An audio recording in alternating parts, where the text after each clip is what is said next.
What's up? It's Tatami. Welcome to my channel where I talk about whatever I want to and hope that the video finds whoever cares. Today we're going to talk about classism in America. We're going to talk about how you can't have rich people without having poor people. You can't have the very rich without having the very poor. You can't have millionaires without having people in total poverty. In other words, if people are out here hoarding money, it will affect those who do not hoard money.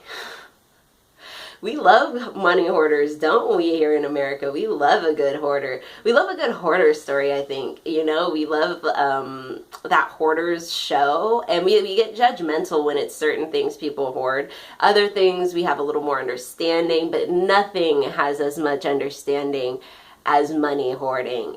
Even if it's, you know, more than someone could spend in their lifetime, just, you know, money on money on money. They say, what was that quote about the reason Americans so staunchly protect millionaires is because we believe we're temporarily displaced billionaires ourselves. We could be that. You know, you can't just walk in on that lifestyle. A lot of that is becoming abundantly clear in how our government is reacting to the COVID-19 coronavirus, y'all. It's shocking how much they will show their ass about only caring about money, and refusing to see how workers, the average person, it makes all that possible. They don't want to invest in the people who make it all possible. The only reason you have money is because of these people you hired who showed up for work every day. But yeah, we have we have conversations going on. We've got Pelosi who wants to, she wants us to prove how poor we are. If anybody has ever been through the food stamps, you know, filling out the food stamps questionnaire, filling out any kind of government assistance questionnaire, you know, the number thing they want to know is just how poor are you. They want the details. They want the gritty. They want you to be embarrassed of yourself. They want you to show, just prostrate your poverty, because it's the least you can do since you want a handout, right? Since you have the nerve to be poor. Even though we've already established that if there are rich people, there have to be poor people. You can't have one without the other. If we're going to have people who are mega rich, millionaires, billionaires. I don't even care about millionaires. I care about billionaires, people who are just in the hoarding realm way beyond what we can all imagine. And it's clear that the rest of us don't matter. Trump has said randomly, he decided, let me take this kind of seriously, and I'll send out everybody a 1K check. I don't know about you. First off, 1K won't get me anywhere. That's not even half of my rent here in the Bay Area of California. I don't know what he's going on about. But two, it made me wonder about people who don't have a home but still have bills, because we have a huge homeless population here in America, right?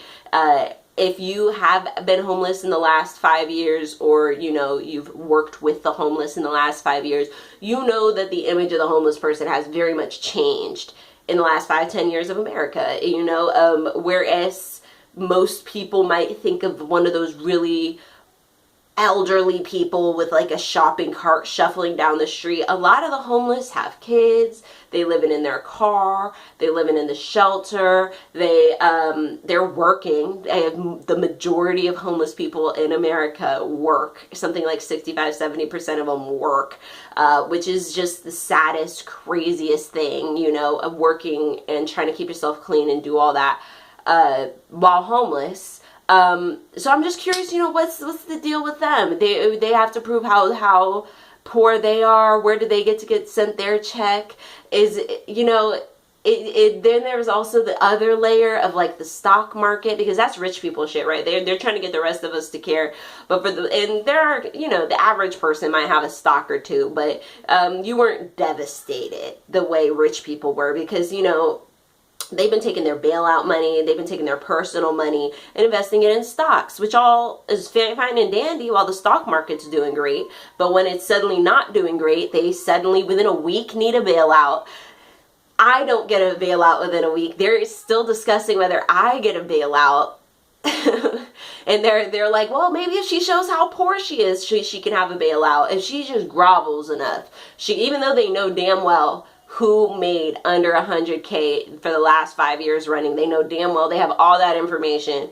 They're still gonna make you come out and talk about it, talk about how much you fucking make. But don't worry, the airline companies that have had record-breaking sales for the last 5 years, all the fucking businesses, all the retailers, all these people who have like, who just been making buku bucks for the last 4 or 5 years, go 2 weeks without people buying their crap, and they're just floundering. Help, help, we need a bailout. And they're discussing it with all seriousness. Y'all, that will come out, I bet, before any check. I'll believe the check when I get the check. When the check is in my account and cashed, I'll believe the check is coming from the government for the rest of us. But I do believe firmly that and I mean, it's not like you can't bail them out. The fuckers, like, we you know, rely on the airlines so much. It's not like we can just be like, all right, American Airlines, go to shit.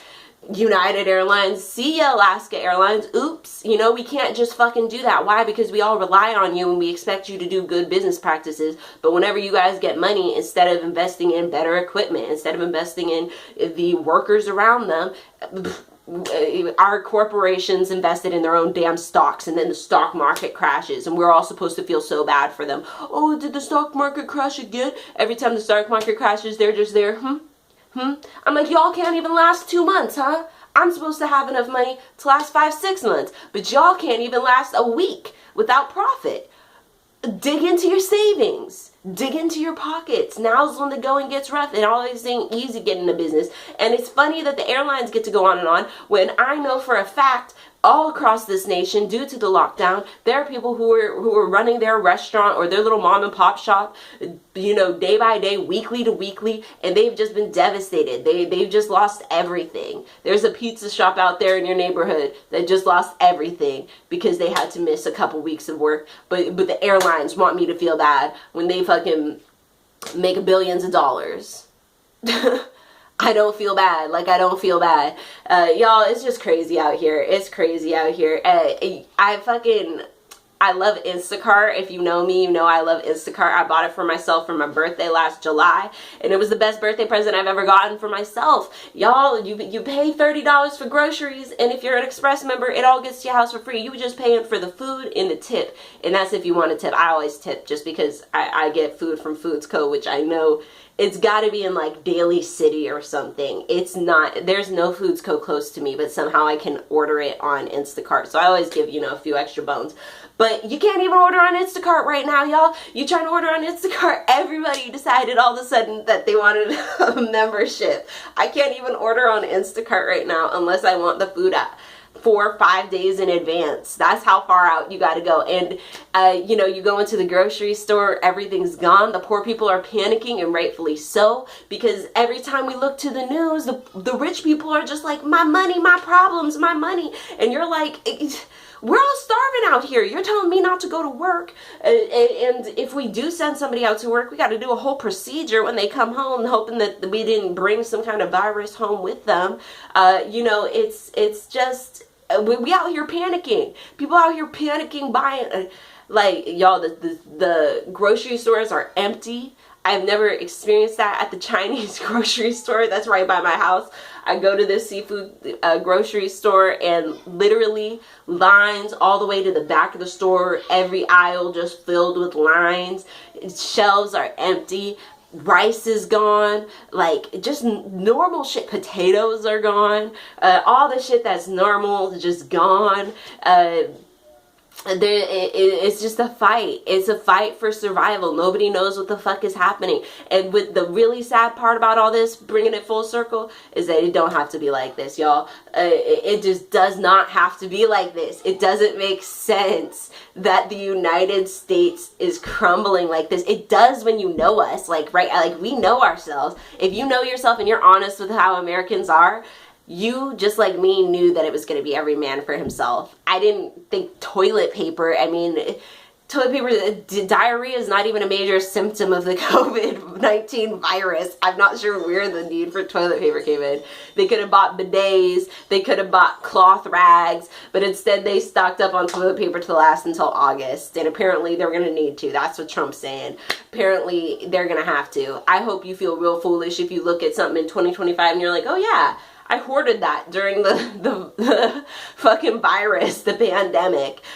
You know, I hope we can feel foolish, but I also hope you survive long enough to feel foolish about having oversupplied yourself on toilet paper. But I mean, at the end of the day, poor people are scared, and rightly so. There ain't nobody checking for us. Ain't nobody At least Italy has the decency to look sad about the fact that they can't save everybody, that they're struggling, they're having to make decisions about who to save, young or old, you know, poor or rich, whatever. I think it's just a young and old thing. I don't think they're going for poor or rich. I think they're trying to save the youth. I'm not even sure. It's a tragedy. It's a tragedy. And a lot of that is their fault. There was a lot of racism going on. Oh, it's the Chinese. Oh, it won't affect us. Oh, look, we didn't wash our hands, and now like the whole city is going to shit. But you know, at least over there you see a sense of camaraderie, and like you know, the people are out there singing on their balconies. In France, you've got LVMH, right? They're the ones who make cognac and all those other major, like the fashion brand lines, and they making hand sanitizer. I don't know what the US companies are doing, but it shouldn't even be the companies, dude. They're not even, because the thing is LVMH is working with the government, right? In Germany, where they're trying to make the vaccine, that person's like working with the government. All the stuff we're seeing from our US companies is just us kind of being like, I guess I have to do something since the people I put in charge and who are very rich are not doing anything. And so we've got companies who are trying to produce something, but it's not going to be on like a mass scale. First off, because the United States is fucking huge. It's a huge country. There's so much going on here. The idea that Trump thought Google was going to make an app for the entire country in like a week is ludicrous. Google always releases their apps here in the Bay Area first, and then they keep them here for like a year, sometimes two, before it can like work. So like the you know, they're just trying to like, I feel like that was just Trump trying to piggyback on somebody like, look, something's happening, but it has nothing to do with him. That's just like our local governments, which he said like, oh, state governors have to be, it's up to you to get the testing, it's up to you to get supplies, and everybody's like, what? What's the presidency? What's Congress? What's the Senate? What's any of this? What are any of you? What have we been paying you for? It's the same thing when you pay for medical insurance and then you still get a bill when you get cancer. What you been paying for? What were these people supposed to be doing? I don't even know. Honey, I don't even know. But I do know it's a mess out there. And there is a war against poor people. If you ain't never seen it before, you should certainly have to see it for what it is now. Every other country in the world is trying their best to come together as a community. But America, we're pretty incapable. The melting pot is pretty incapable because we're just so used to every man for himself. We're so used to, and what did our government do but affirm that? Y'all shit out of luck. If you get it, you get it. Hope there's a respirator in your local hospital for you.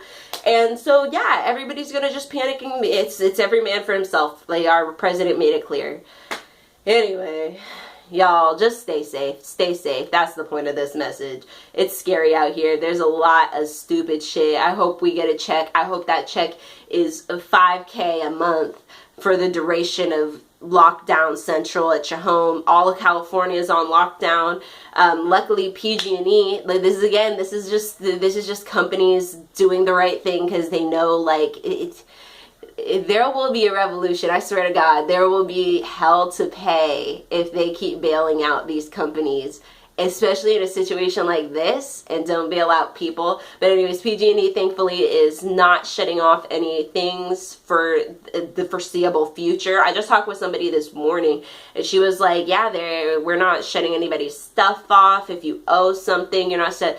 So you should be go through this weekend, potentially even through next week. So if you owe money on PG&E, I don't know if you owe money, but you're safe for a little while. You have a little more time to scrounge up your money because they're withholding, shutting off people's shit. They're eating the bullet for us poor folk for the time being while we can't leave our house, while everything's on lockdown.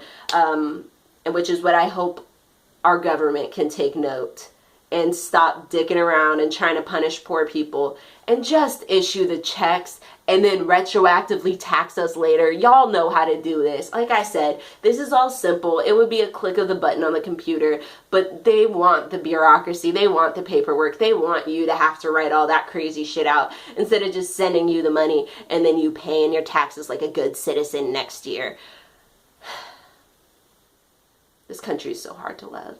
It's like an ugly stepchild who hits you. That's what this country is. That's what America is. It's not Lady Liberty. It's that angry stepchild who hates you and is hitting you and shit and like pinching you in your sleep and you can't really do shit about it. That's what this feels like. All right, you have a wonderful day. May your ancestors and spirit guides be with you at every crossroads.